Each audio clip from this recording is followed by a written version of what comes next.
Hari Om all. On behalf of Vedanta Institute Kolkata and Advaita Academy, we welcome you all to the talk on Essence of Our Epics by Sri L. Ramaswamy, hosted by Indica Moksha. We request all the participants to remain online after the talk for some important announcements. Now, we request Sri Ramaswamy to address us.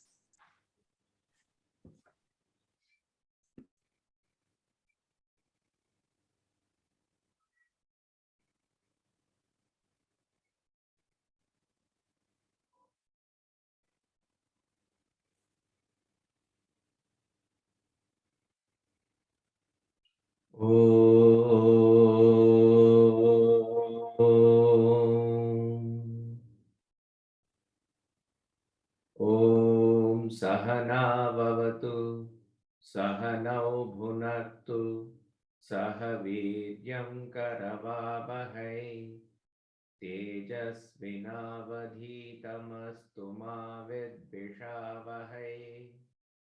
Om Shanti Shanti Shanti. Achatur Vadano Brahma Vibahu Raparo Harihi Abhalalochana Shambhu Bhagavan Badarayana Sadashiva Samarambham Shankaracharya Madhyamam Asmadacharya Paryantam Vande Guru Parampara.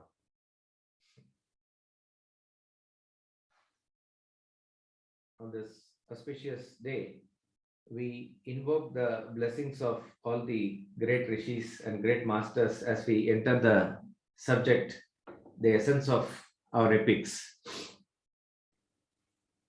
As usual, we'll begin with a story which comes in the Shanti Parva of Mahabharata.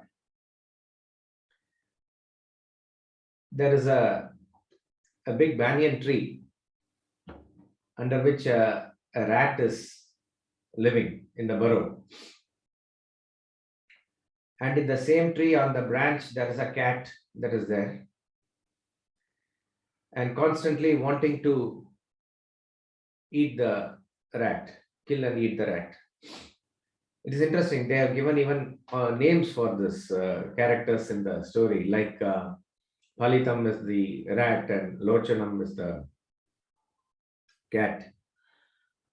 And then there are also other enemies for the rat that are constantly there. So it is living in a very insecure environment.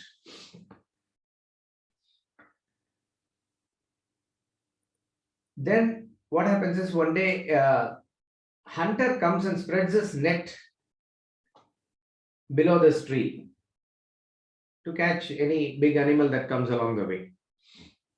And that net is made up of fine wires, made of nerves maybe, so it is very, very strong. And by mistake, the cat does not see this net and gets caught in the net, and it is unable to move. Having seen this and having known the circumstance and situation,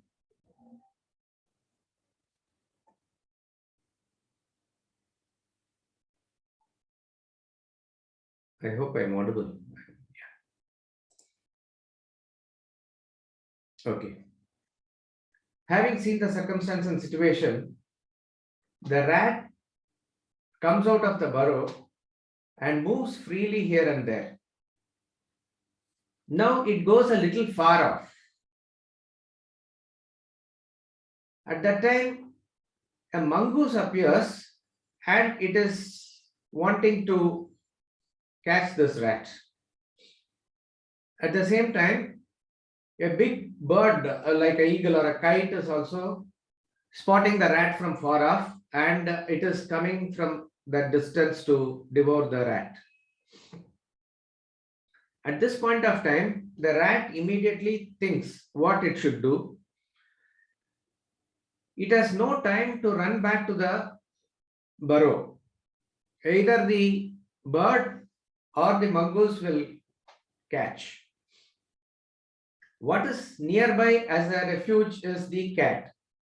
So it makes an appeal to the cat and a sort of an agreement. It says, You cannot do anything now to come out of the net because it is very strong.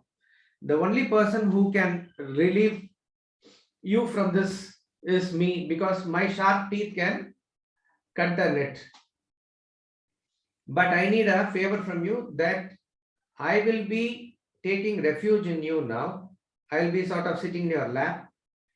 These two creatures which are behind me now, the mongoose and the bird, the kite, you have to protect me from them. And I promise to release you after this is done. The cat also thinks and says, there is no other choice for me now. And it seems to be a very fair deal. So the cat agrees. So before the bird could swoop in, and before the mongoose could catch the rat goes and jumps at the lap of the cat. And it is safe there. Both the bird and the mongoose wait for a long time and they go away. Now the cat is releasing the rat, and the rat comes out. As promised, the rat is now cutting away the net, but it is cutting away very slowly. It is going from the external periphery and slowly coming towards the inside, and it is taking definitely purposefully a long time. The cat becomes impatient. He says, I am afraid you are not keeping up your promise. This is not correct. Friendship is based on faith, various things that it says. The rat says, definitely I will release you. I will hold my word. I will not go back. But there is a time and place for everything. I will do it. The cat says, why? I have saved your life. It is your duty to save my life. That's all. The rat says, I am not saying that I will not save your life. I will definitely save, but there is a time and I promise that I will do it. The cat is in tension. And it is taking its own long time. It's going to be early morning now. Both cat and rat hear the hunter coming with his dogs. So at that point of time, the rat quickly cuts away all the remaining knots of the net and runs into the burrow. And before the hunter comes, the cat also escapes and goes onto the branch. The hunter is disappointed and he collects whatever is his property and he goes away. So the cat comes and asks the rat later, why did you take so much time? It is so much tension for me. The rat says, our friendship was based on circumstance. It was the circumstance that you were caught, and it was a circumstance that my life was in danger. So we had to form a treaty or a friendship based on that. But we are not natural friends. So naturally, you will want to devour me, eat me once I release you. So that is why I knew that when the hunter came, you will not have the time to chase me. I will also go, you will also go. So both of us are safe. That's what the rat says. The cat says, all that is fine, but I will not forget that you are the savior of my life. So I will be definitely a friend. I will also tell all my other cat friends that they must not harm you. Come, let us have friendship. Come out, you need not be afraid. The rat says, I understand your intention and what you say now, but practically it is not possible. As I said, the natural tendencies of you and the natural tendency of me will not change. It is not going to change by one overnight incident like this. So therefore, I wish you very well. You be happy with your family or your friends and other thing, but leave me alone. I will be living my life like this. There cannot be any permanent friendship amongst us. So saying, the rat refuses the cat and the cat also goes away. This is a story that is given in Mahabharata. Bhishma tells this story to Yudhishthira. In Mahabharata, the Shanti Parva and the Anushasana Parva, they are the fruit of the tree. If you want to say Mahabharata is the tree, the fruit of the tree comes in these two Parvas, where the original story doesn't move after the war. But there are a lot of advices, lot of principles, lot of suggestions, various dharma, all this is discussed there as a conversation mainly between Yudhishthira and Bhishma. Others are also there, including Lord Krishna, but through the mouth of Bhishma, all these things comes. So there he says, this is Kshatriya's dharma. That there are, so we understand this in modern politics also, that they say, when they say there are no permanent friends and permanent enemies in politics, the same party will be allied in a particular election and they will be opposing each other in the next election, or in one state there will be allies, in another state there will be antagonistic to each other. And these are very important as far as the international relations are also concerned, that how a weak nation should form an alliance with the strong nation. And when the circumstances are there, when the world peace is threatened by a particular nation, how other nations have to come around and fight together. And then after the thing is over, what will be the relationship? Like this, various things can be inferred. But what is interesting is, friendship is one thing at a personal and individual level, but it is another thing at the societal and at the national, international level. So therefore, what is interesting here? The dharma is being taught here, in the form of a story, but we have to understand also the context, and that is why you need to listen to this from a person who is well versed in the dharmic scriptures. Dharma is that which is aligned to the laws of nature. And there are various dharmas that are being talked about in our scriptures, especially the Samanya Dharma and the Vishesha Dharma. Samanya Dharma means the common Dharma. Common Dharma is common for all. Suppose you say you must speak the truth. Can we say only Hindus should speak the truth, not Muslims or Christians or Buddhists? Everybody should speak the truth. Only Americans and not Indians? No. Only man and not woman? No. Everybody should speak the truth. So non-violence, truth, self-control, respecting elders, these are all various things that are, we can say, classified under common dharma or samanya dharma. Then there are certain things known as Vishesha Dharma. Vishesha Dharma is according to the time, space and the adhikari. It is particularly mentioned for them.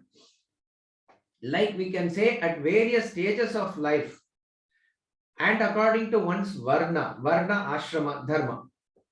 So a student's dharma is to study. That he need not worry about earning money. That becomes his dharma when he becomes a grahastha or a householder later on. Similarly, not to be attached to money, but wishing the welfare of everybody at that stage is the sannyasa dharma. So various dharmas like this are specific to that particular stage of life. Similarly, a Kshatriya's dharma is different, a Brahmana's dharma is different. A Vaishya's dharma is different. He has to generate wealth and he should not, suppose if he is a person who is a money lender, his dharma is not to forgo the interest. But that will not be probably applicable for others. A king or a Kshatriya will never, let's say, take arms, but a Brahmin is allowed to take arms. So these are certain things which are according to one's ashrama in life, according to one's varna in life, according to the one's stages in life. Then there is swadharma. Swadharma is according to one's own individual nature. It can be applied for a group of people also. That which is the natural inclination in you, which comes naturally in you. And Bhagavad Gita says always that it's better to die in swadharma. So much you have to give emphasis and importance of following the swadharma. Swadharma is according to one's own inherent nature. Then you have family dharma, kula dharma. Then you have, what is known as this Rajya Dharma. Rajya Dharma is the king's dharma, and king's dharma or government's dharma is different from a people's dharma, and it has various subtleties attached to it.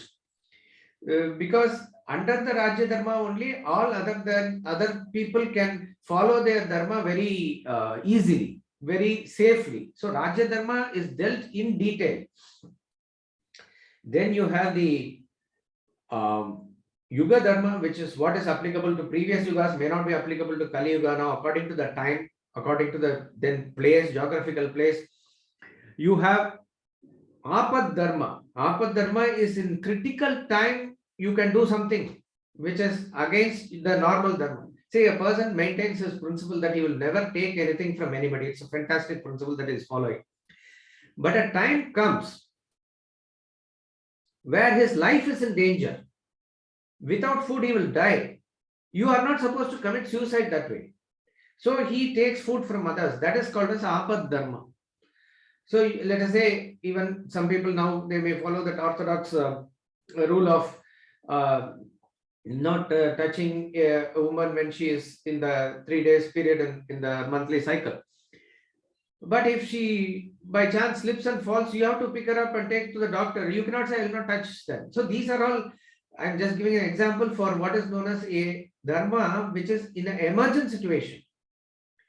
But in Kali Yuga, obviously, according to the norms and according to the rules and regulations given to follow it, may be extremely difficult to the core. So what happens when you miss? There is Prayashchitta Dharma. Prayashchitta Dharma is there, you have to do certain remedial actions. So, like this, Dharma is very, very sukshma, subtle. These are all probably derived from the Vedas, but these are all explained in detail in our Puranas and Itihasas. Vedas are the authoritative texts of Hinduism or Sanatana Dharma, we can say. But the style of the Vedas is that it gives like an order. Satyam Vada and Dharmam Chara. Satyam Eva Jayate. Statement is given. That's it. No further explanation. You have to come to certain level to understand the Upanishadic truths. And you have to do this, you have to do that like that. It is like Prabhu.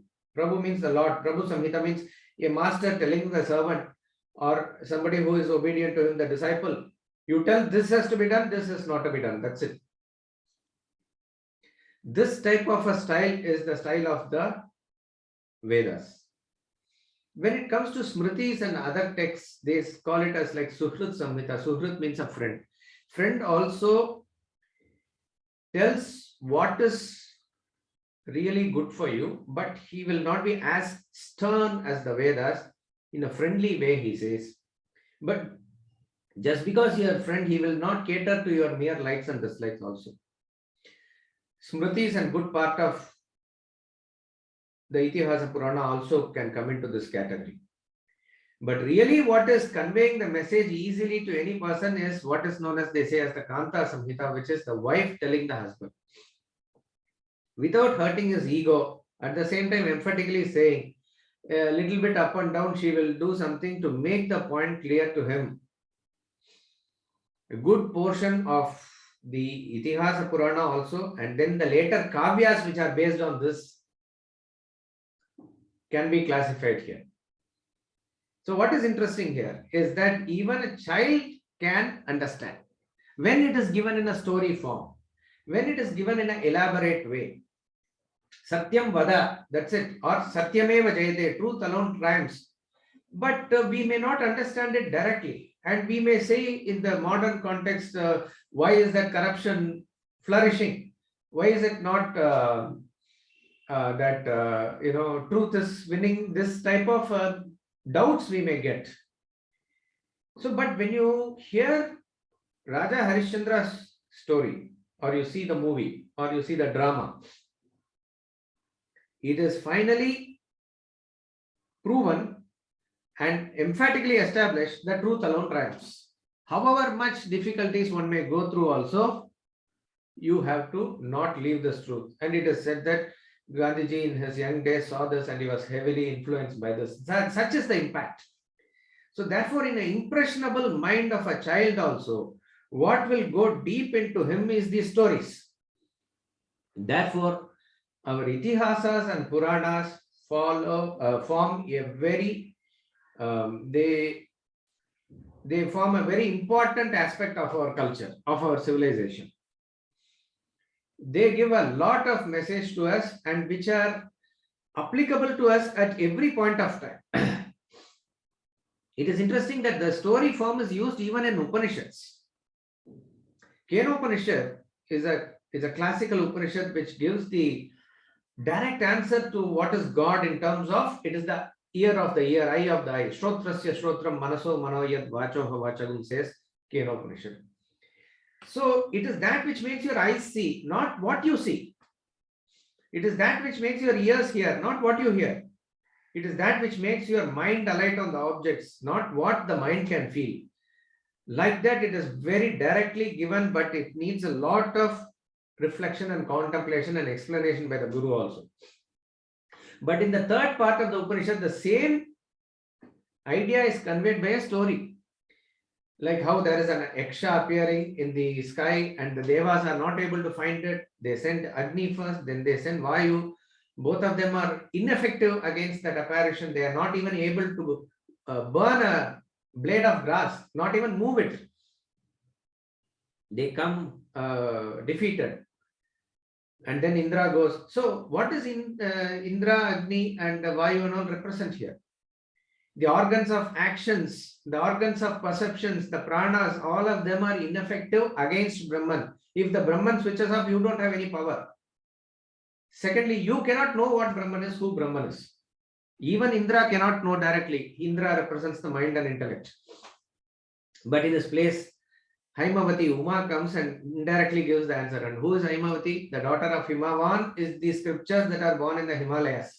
So we find that the same knowledge of the Upanishads is given in a Arthavada, the story form. So it is very, very effective. Itihasa and Purana are clubbed together, but technically they are slightly differences are there. Purana means that which is old. That which is like the lens of the Vedas. Lens shows everything very big. So in a very big form, what is given in the Vedas is what the Puranas tell us. They are 18 in numbers. Attributed, the compilation is attributed to Vedavyasa only. Like the Vishnu Purana, Shiva Purana, Skanda Purana, Garuda Purana, various Bhagavata Puranas are there. Apart from that, there are various Upa Puranas also. There are minor Puranas. And then apart from that, there are various Sthala Puranas also, which are specific to a particular Sthala or a place. It could be a city or a village like that, or a area or like a mountain. Or so every aspect has a connection, and Puranas are very old because we find the mention of Puranas even in the Upanishads. But they give new meanings for every generation. So they are Pura, and one person interpreted it nicely. Pura and Navam. Navam is new. So they are Pura Navam in a way he said. But that which is ancient and old has a new meaning for us at every point of time. Traditionally, there are 5 Lakshanas given to the Puranas, that these 5 are there in all Puranas, that it talks about the Sargam or the original creation. And then the Pratisargam as to how further it is propagated. Then you have the Vamsham, which begins from the Lord Brahma only, the descendants. Manvantaram, or the age of each and every Manu. And then Vamshanu Charitam, which talks about the solar dynasty and lunar dynasty and various things. So these are the Lakshanas or definitions or characteristics given to the Puranas. Puranas are a collection of various small stories. And usually a particular Purana is aimed at a particular god as the Paratattva. Varaha Purana is there, Kurma Purana is there, Linga Purana is there. All are talking about that particular deity as the Paratattva, because for you to get fixated in that deity. So these stories are not merely stories for entertainment, but they have a purpose behind it for you to get fixated and have that bhakti also. Itihasa are mainly 2, Ramayana and Mahabharata, though there are maybe other Itihasas, or they are called Itihasa or epics, like in the traditional Tamil Sangam literature, or before, they have the 5 big epics, out of which only probably 2 are available, 3 are not available. We find their names in other literature. But Silapadikaram, or the story of Kannagi, is an epic. Manimekala is an epic. But the expanse and the spread of Ramayana and Mahabharata is like universal, or at least in India, it's there in every part of the nation. So traditionally, Ramayana and Mahabharata are taken as the epics, though there are various subplots within them. Mainly, the epics is talking about a story of a particular family or a particular set of people. That is the main story. All other stories are revolving around the story. Ramayana is like expressway and straight road. Rama is the main character, and story is revolving around Rama and Sita and then Lakshmana and others. Rama is the hero. Mahabharata is a little more complicated in terms of intertwining of various subplots and stories, but mainly the Kuru Vamsha from Shantanu to then Bhishma and then further downwards, Pandavas and Kauravas is the main story. But if you want to know who the hero of Mahabharata is, we really do not know how to fix it. But we can say in a way, even though after the hero appears after half the movie is over, after interval, it has to be Lord Krishna only.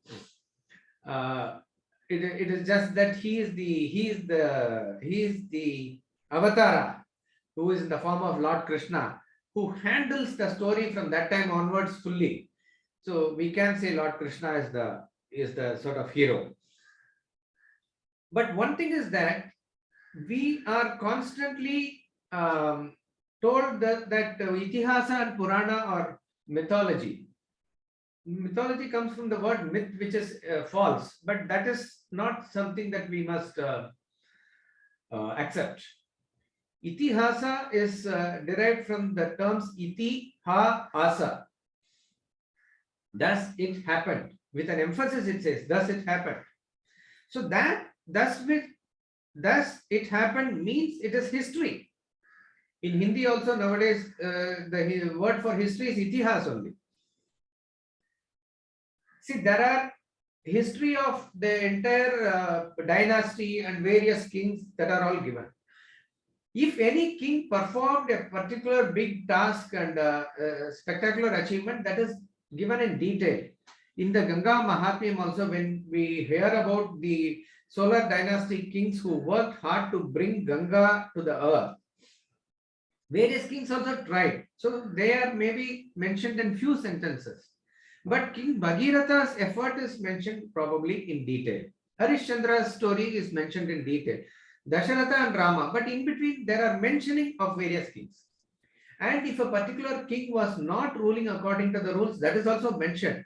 But what has to be learned by us and what is interesting and important for us is dealt in great detail. So they do not lose or forget the history part of it. But it is not merely history. It is relevant for us even now. See, there can be other epics in other civilizations, Greek civilization or other countries, I do not know. There may be epics also big. But the question is, apart from an entertainment value, and you can make a movie out of it, what is the exact message or what is the relevance of that for us in 20th and 21st century? We really do not know. And the history has a tendency to repeat itself because it is again what we are following is a law of nature, it will come. If we don't learn from history, then we are going to again suffer the same consequences.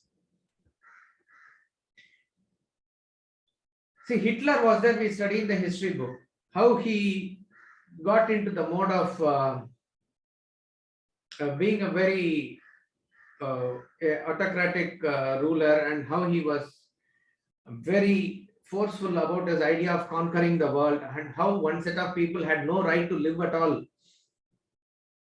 In gas chambers, the Jews were put to death. And then a time came where all the superpowers of the world had to come together and stop his march. And they did it. And we do not know how exactly he died, but there is a story that he committed suicide. This is the story. Now we can here say that A person cannot go on and on. He will be defeated. That's fine. But what about the personal life of Hitler? Um, he lived a great life, and when the danger came, he just died. So one set of people may think that this seems to be a very nice way of life, that you live a royal life and then you suddenly die. So what is that? We do not know what happens after that. We do not know what was the cause before that.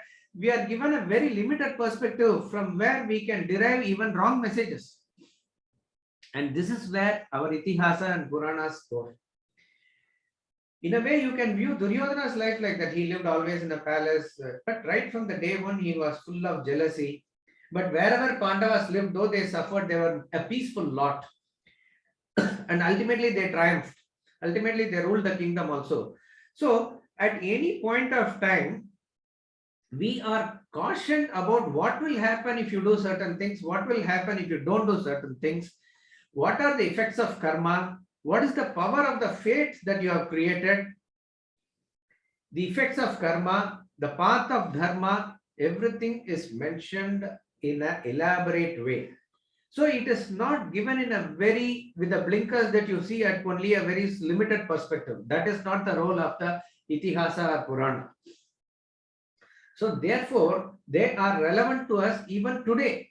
Even in 21st century, Ramayana and Mahabharata are as relevant to us as in any point of time in history. We'll quickly say about the importance of the Sthala Puranas also. See, Sthala Puranas are probably very unique to India. You go to any village, any city, any place in India, that particular place or within the radius of 3 or 5 kilometers, you will always find something very auspicious, very holy associated to it. Brahma did tapasya, Shiva gave darshan to Agastya here, Rama performed puja to Linga here, Krishna came here, or Shankaracharya came here, somebody's Raghavendra Swami's this thing is here, Samadhi is here. This river is coming from the feet of Vishnu. So like that, every corner of India, from the northeast to the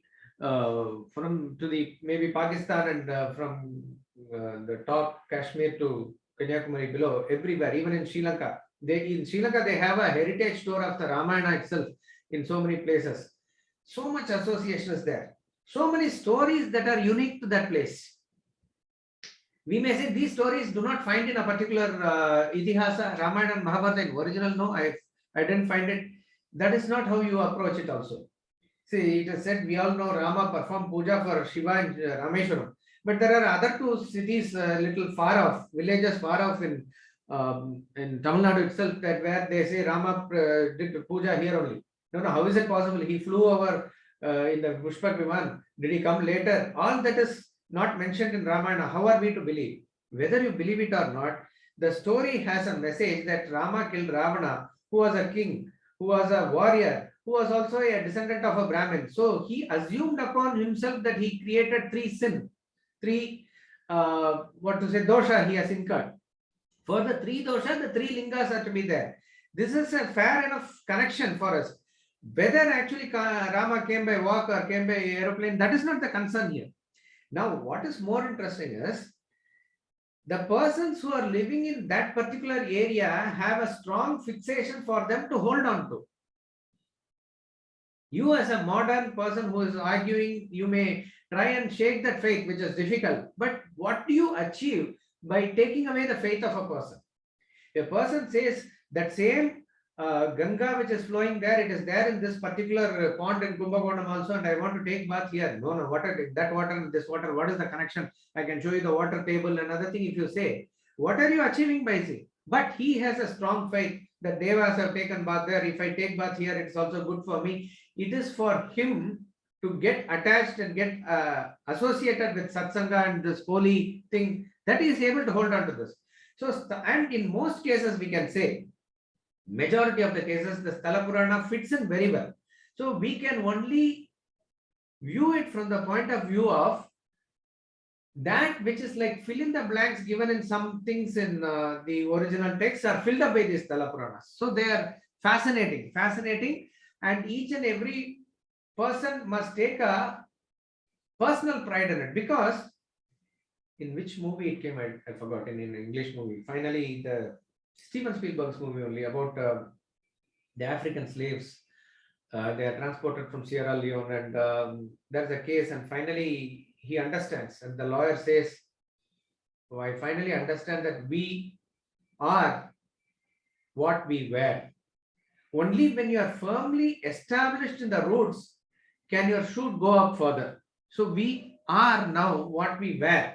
So these Sthala Puranas, our Itihasa Purana and the Sthala Puranas, give us that root, give us that strong foundation. So why do you want to unnecessarily throw it away and be rootless? We see it happening in, sorry state, but to say in a country like Pakistan where they are not able to fix their root. Arabs are not going to take the Muslims of Pakistan, India and Bangladesh as their own. They still consider and treat them at a lower level only. And if you take away your Sanatana roots, where do you start? See, suppose a hypothetical question, if Islam goes away, Egyptians will be Egyptians. Those in Saudi Arabia and Middle East will be Arabs. Those in Turkey will be Turks. Who will Pakistanis be? So you are what you were. You can follow any particular religion, any particular god of your inspiration, all that is fine. But you cannot move away the roots, and that's what the erstwhile Indonesian Prime Minister also said. I can change my way of worship and God, but I cannot change my ancestors. So it is very, very important to get rooted in these Sthala Puranas also. Now, what should be our approach to epics? The believer believes in this as it is. The non-believer does not believe in it as it is. What is interesting is both cannot give any proof. The believer says it does it happen and he believes. You cannot probably shake his faith. The non-believer also cannot give any proof. That is interesting. Now, what should be our approach? In between the belief and non-belief is an approach of what we can say as inference. Whether it could have happened like this or not is something we can infer. So there are various things that we need to consider before we even read the history. What is the caliber of the person who has written this? What is the age and language in which it is composed? Even in the modern history writing, the personal bias of the author will come. It has to come. It is very difficult to take it out of your system. But we say modern history is based on this, that, research, etc. And what basis do you say Rama lived, Krishna lived 1,000 years or yugas you are talking about? It has no meaning. That's what the non-believer will say. But think about it. Your own great-grandfather or five, 6 generations before him, you will not know. It is a belief that they are there and the names are kept and your name is like that. It is again a belief. If somebody talks ill about your own family tradition, you will get angry. But you have no proof. You have no proof. You will not do DNA test to prove that you are even the son of your parents. It is belief. It is faith. The same historical researchers, one person says, suppose there is never a temple below the Babri Masjid. It was only a mosque from the beginning. Somebody says some other structure. Somebody says, no, temple is there. All are based on research. Suppose if we say, then why so many contradictions? If contradictions can come in a history which is not even 400, 500 years old, you are expecting everything to be so smooth with reference to what has happened thousands and thousands of years back. So you have to approach it rationally to understand. Now, certain people ask questions about the epics. What is this Shad ceremony, this ritual? You feed a Brahmin here or you feed a crow here and your grandfather will eat in the heaven? What nonsense. Or they talk about how come, Panchali or Draupadi had 5 husbands. It's unacceptable. What about our culture, civilization, various things that they say. These are not very great questions because these questions anybody can ask. What is interesting is the same Itihasa Puranas, they ask these questions. a Muni called Rishi called Jabali. He is arguing with Rama. He's making fun of Rama doing the Shrad and Tarpan to Dasharatha after he hears of his father's demise. And Rama gets offended and he is angry about Bharata, you don't allow this person into our kingdom. He spoils the whole atmosphere, he says. But the point is, he was bold enough to ask this question. And there are discussions about this. So it is not a great thing that you have asked a very new question now. If Draupadi was made wife of only one of the Pandava brothers, let's say Yudhishthira, the course of the epic need not have changed. Yet, she is married to 5. And these questions are analysed in Mahabharata only. Drupada is not able to reconcile. He is asking. Finally, Vedavyasa comes and reconciles some things. But the point is, they did not shy away from asking these questions. And then we see various things in the epics which are like magic. You shoot an arrow with a mantra, then the whole area is devastated. Or Abhimanyu learns lessons when he is in the womb itself. We don't attribute any scientific basis to this. But the point is, even today, suppose if there's a rocket going up, it's a science, rocket science. We don't understand it. Even if a scientist were to explain, we won't understand. So what he will say, you put the switch, it will go up. You put this, then there will be a bomb blast there. That's the explanation he can give to us because we are incapable of understanding. So what was the technology and technique there thousands of years back? Maybe the case is that we may not be able to understand. Then you say Pushpak Vimana was that, this was that. It is possibility. See, again, we say it is like a, what you say, inference. But you cannot say for sure that that did not happen also. The birth of all the 100 Kaurava brothers, Duryodhana and everybody, it is like 100 people appearing at the same time based on the thing collected in pots that is said. How did it happen? What was the medical technology there? So you cannot say all the technology came only now. It comes in a cycle. Suppose, for example, if there is an atomic war now and everything gets destroyed, and we have our videos or written documents about the aeroplane flying or the computer doing various things, but a new set of humanity starts from the scratch and they, in 1,000 years, they evolve up to a certain level. Then they see this video or they see this and they say, what is this they are talking? People can fly from one country to the other country across the ocean. I mean, come on. This is all fascinating imagination. That's all we will say. Those people will say. It is exactly like that. Thousands of years later, certain technologies we have forgotten maybe. See, now 100 years back, we used to have this red oxide being put in the houses. Now, if you build a house and ask, there are no people who are expert in that type of flooring that is available even now. Houses are built hundreds of years back in Rajasthan, in some parts of Tamil Nadu, we have seen where they are able to beat the heat by certain construction of the walls and the roof. So it feels cool inside even in summer. That technology is not there now, but the technology has changed to air conditioner. So like that, there is a constant upgradation and movement of science also from time to time. So what exactly is the mantra? What is the power of the mantra? Unless otherwise you get into it, experience it even a little bit, you will not be able to appreciate. But what is the point in you standing in the shore and dismissing there's no such thing as ocean? There's no depth in the ocean. How will you know? Even only when you go a little bit inside, you will know what it could be. Then you have to use your imagination. Then you have to use the expanse of your knowledge. Then you have to use the probable powers of our ancestors in certain things. All that combined will give insight into our epics. Another argument against this is that it could be only to inculcate bhakti. You want to give a bhakti feeling, so Rama is there, Krishna is there, great people are there, so stories are spun around them. Nothing you need to, once you get the bhakti, you can forget the story. No. If that was the case, then you have to give a super human character to that and maintain that throughout. But we see See, Vali and Rama could have been made to fight with each other, and Rama killing Vali is also possible. But why did Valmiki write as though in a controversial way that it happened that Vali was killed by Rama from a side, or Krishna did various things in the war for Pandavas to win, and Duryodhana lists it one by one at the end of the war towards his death.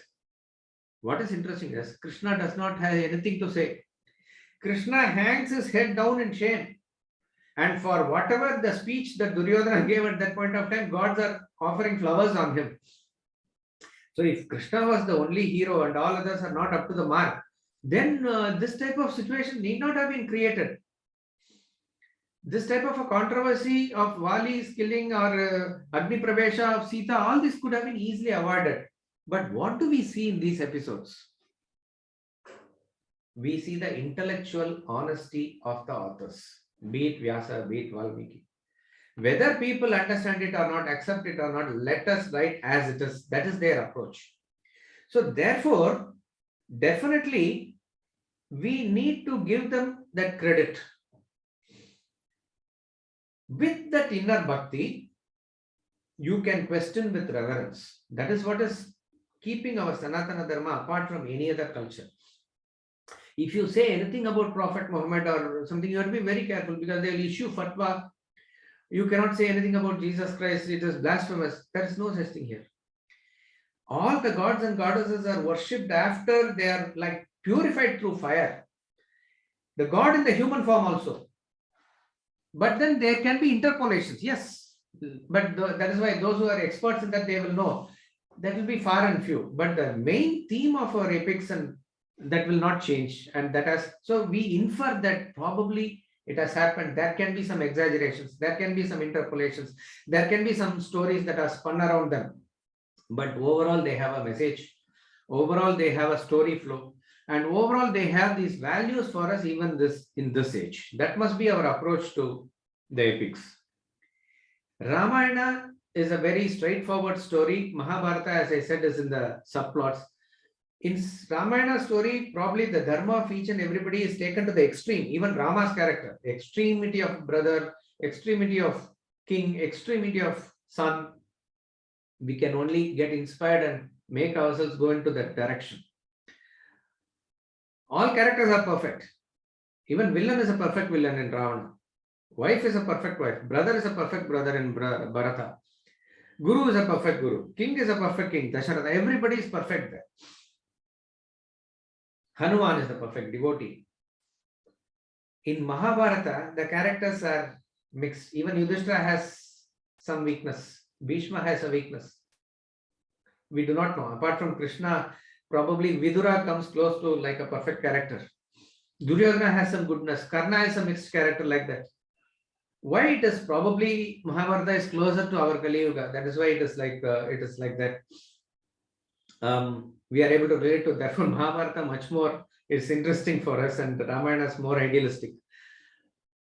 Swami Chinmayananda says in Krita Yuga, the good and bad are very distinct and different. Devaloka and Asuraloka, like that, Devas and Asuras are there. In Treta Yuga, they are in different landmass or continents or countries like Ayodhya and Lanka. Good and bad. In Mahabharata, it is coming closer.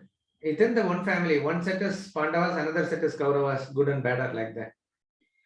In Kali Yuga, he says both are within you. So that is how the good and bad gets intermixed within your system.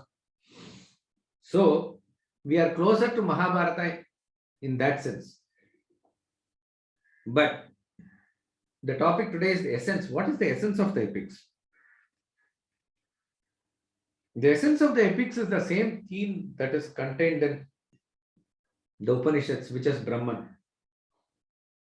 In and through all our rituals, in and through all our stories, in and through all our epics, ultimately it comes to this point. There is a meaning given to our lives. The essential meaning is to realize the self. Sa vidya ya vimuktaye. That is the knowledge which actually liberates you. In fact, Ramayana and Mahabharata are in line with the Vedas only. And the essence of Vedas is Upanishads, which is the theme is Brahman only. There's I think, a shloka which says, Veda Vedye Pare Pumsi Jate Dasharatatmaje Veda Prache Sadat Asit Sakshat Ramayana Atmana. When the essential Brahman of the Vedas decided to take birth as Rama, the Vedas themselves came as Ramayana, is the glory. And Bharata is considered as Panchamo Veda, fifth Veda. That which is not there in Mahabharata is not there anywhere else. And whatever is there everywhere else is found in Mahabharata. That is the glory of Mahabharata. So they follow the theme of the Vedanta. So therefore, as you read, understand and live with these epics, you have to get involved and enjoy and experience these epics. Then comes the understanding of symbolism. There is no mere symbolism without this, a sort of mingling experience with these epics. When Guha's episode you read, or Shabari's episode you read, Jatayu's episode you read, you need not look for any symbolism there. It should just melt your heart, and what they sacrificed and how they did bhakti, that's phenomenal. That is enough. If you are even able to think of Guha and Shabari, that's good enough. But apart from that, you see symbolism also is there. So it operates at a different level, for a child level, for advanced seeker, various levels. So at various levels, we are able to derive the messages. The whole Ramayana message is how a person, individual, is disunited or disassociated from the self and is getting back to the self. Sita is disassociated from Rama, and how she does tapas and gets back to Rama. How Hanuman is the guru. How the golden deer is the essential enchantments which actually separate you. How 10 heads of Ravana is the 10 senses, and he represents your ahankara or ego. All this is a beautiful symbolism. But again, I am saying, you cannot merely catch on to symbolism and leave the epic as a whole. Both have to go hand in hand. Similarly, Krishna Leela in Bhagavatam is Upanishad. If you can't read Upanishad directly, read the Krishna Leela. If you are able to understand the tattva of Krishna Leela, you have understood the Upanishads in essence. We find various symbolism like that in Mahabharata also. Draupadi's Vastraharan, that essentially talks about surrender. In that stage, only surrender helps, and she was definitely helped by Krishna is the story. But how these five senses yoked to the one mind cannot help you at that point of time when the mind is dragged. It's a tattva given in Bhagavad Gita. That is the symbolism there. But we cannot merely look at it from symbolism and overall miss the picture, because the greatness of Draupadi is that she maintained her purity, and she was able to maintain that despite being married to the 5 husbands. That's why we have temple for Draupadi in India, not for Kunti, maybe, That is the greatness of Draupadi. So you have to appreciate and understand Draupadi as she is, then go into symbolism. Apart from this, Vedanta is also given directly. Yoga Vashishta is a book which is, apart from Ramayana, which is completely Vedantic, but even in Ramayana, Rama teaches Vedanta to Bharata. Rama is the Guru and Bharata is a Shishya in the end of Ayodhya Kanda, pure Vedanta. Hanuman is giving Vedantic knowledge to Tara, who is inconsolable when Vali dies. So at various parts, direct Vedantic knowledge is also given. In Mahabharata, obviously, the great Bhagavad Gita is there. And apart from Bhagavad Gita, various other texts are also there, which is giving the essential message of Tattvamasi of the Upanishads. And then you take into, as I said, the symbolism, like Kurukshetra is symbolism, the war that is happening within us, apart from the war that happened externally in the place of Kurukshetra. So therefore, there are lessons for us at all levels of our personality at all points of time. We don't have time now. We are coming towards the end, because we know that even Advaita Academy, they have some other programs to follow. You see Hanuman crossing the ocean. There are 3 obstacles coming, and it shows that any positive thing that you take up in the world and want to achieve it, there will be obstacles. These obstacles are of 3 types: Sattvic, Rajasic and Tamasic, meaning some friendly obstacle, some obstacle which comes in the form of a test for you, and somebody is a real obstacle. The real obstacle you have to finish off, just as Hanuman finished off Simhika, because you are focused at the goal, which is unselfish in nature. And you use your intellect to cross over the middle obstacle, like how Surasa, as the Demoness, wants Hanuman to enter her mouth. When she opens big, he becomes very small, goes inside and comes out. And a friendly obstacle you have to deal with in a diplomatic way, just as the Mainak mountain said, come take rest and go. Hanuman said, no, on the way back I'll do. So something like that. So even for a good thing, without intention, somebody may be an obstacle. How do you face this obstacle? The Rajasuya Yajna of the Mahabharata shows the man management capacity of Yudhishthira. Right person for the right job. That is one of the principles we study in Raphael's management principles also. Such a big yajna like that, who is to take care of the food?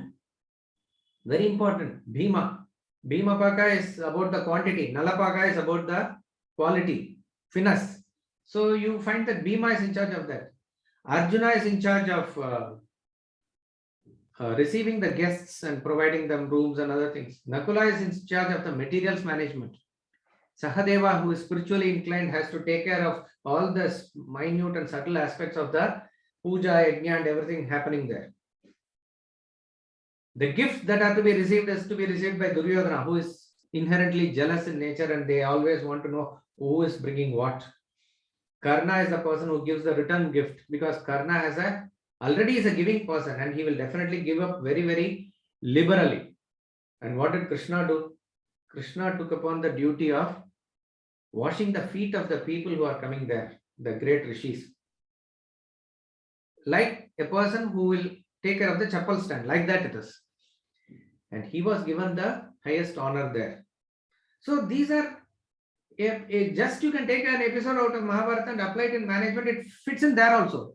So like that, there are so many lessons for us, practical lessons, how we must, when it comes, like he says, fight amongst us is 100 versus 5. When an external enemy comes, it is 105. That is what China showed remarkably towards the end of the Second World War. Whenever there are internal fight, they used to reconcile and fight with external enemy like Japan. So these are very practical lessons we find there in Mahabharata.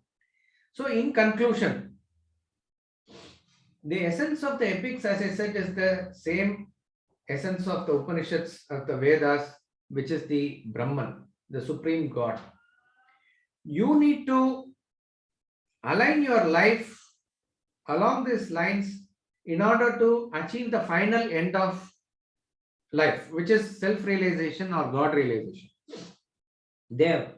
But in order to achieve that ultimate state of Brahman, you must know what dharma is also in the beginning. So you do the duties and actions according to dharma in this life, in this world. Once you are prepared like this, then you are catapulted to the state of renunciation and then subsequently meditation and realization. How should we approach this?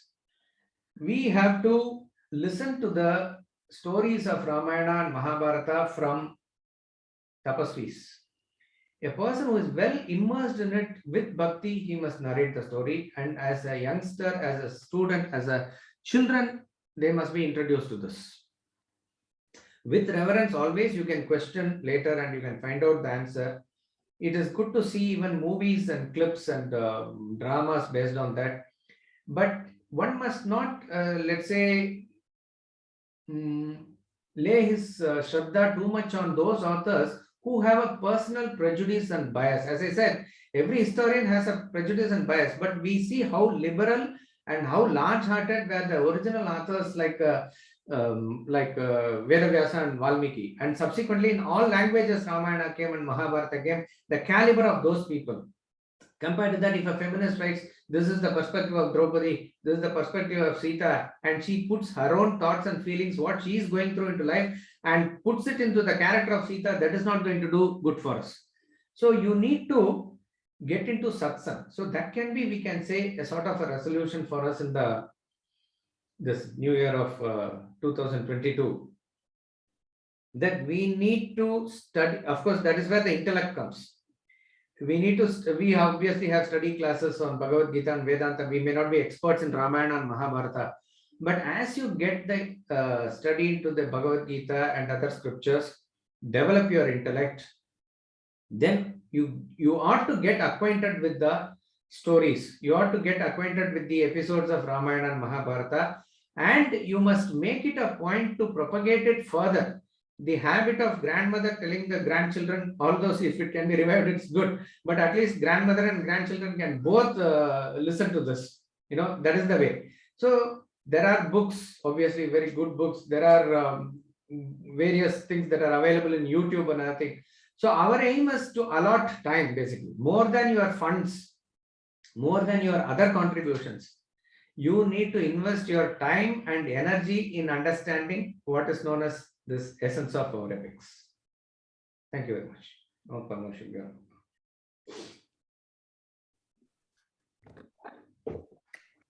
This was a joint event by Advaita Academy and Vedanta Institute, Kolkata. Kindly remain logged on for a couple of minutes for a few announcements. Internationally renowned philosopher and spiritual guide Sunanda ji will be delivering the annual Gita lecture series online from 6th to 9th of January 2022. The topic is the 3rd chapter of Gita, Yoga of Action. These discourses are open to all. We welcome you to register through the link given in the chat, vedanta-kolkata.org. Those who wish to contribute to our cause may donate to our trust using the link vedanta-kolkata.org/donate. Vedanta Institute Kolkata conducts weekly online classes on sacred texts like Atma Bodha and Bhagavad Gita for adults and Satsang for children. Those interested may register on our website vedanta-kolkata.org. Our classes and talks are regularly uploaded on YouTube by Indica Moksha. You may watch the classes on Upanishads and English poems already uploaded there. We appreciate Advaita Academy for co-hosting this online talk. We thank Sri L. Ramaswamy for today's talk. On behalf of Vedanta Institute Kolkata, we thank the organizers, those who helped us in every way, and all the participants who logged in from different locations. Thank you. Hari Om.